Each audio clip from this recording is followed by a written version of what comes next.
Have you seen waterboarding?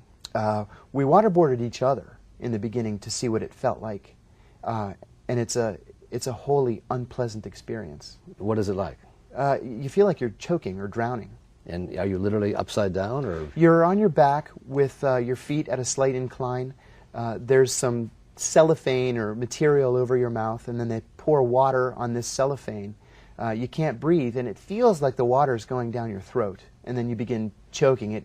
It induces the gag reflex. But the water's not actually going into your mouth? No. Or through your nostrils? No. It just feels like it is. It feels like it is because of the pressure onto the cellophane. Correct. Like a saran wrap kind of thing. That's right. And how long did you last? About 5 seconds. Really? Would you call it torture? You know, at the time, no.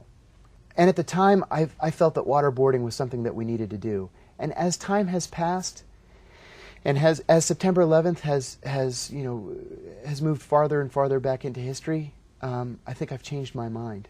And I think that waterboarding is probably something that we shouldn't be in the business of doing. Why do you say that now?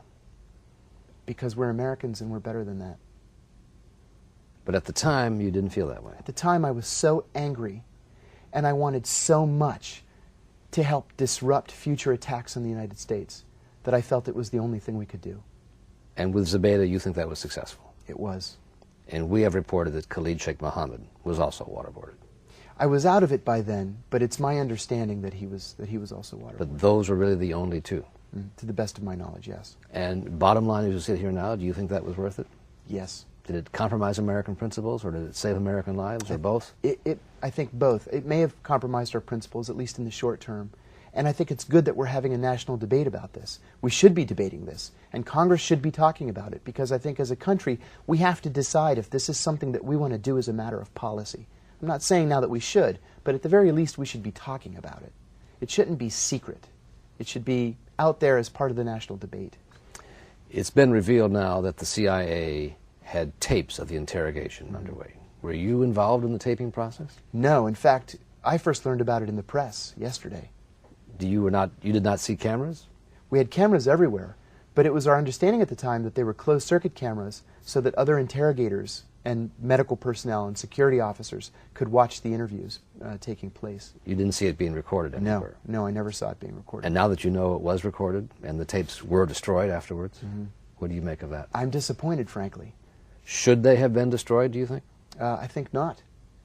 I think they're a matter of historical record, at least within the agency. They may have some legal import, and they probably should not have been destroyed. Did the questioning of Al-Qaeda leader Abu Zubaydah conform with the interrogation program approved by President Bush?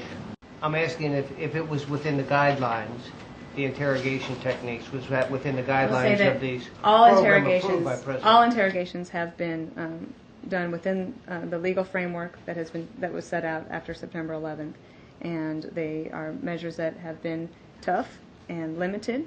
They are safe, and they've been very effective in helping prevent terrorist attacks on this country. But all of the entire program has been legal. Are you saying that whatever was done in this case was not torture?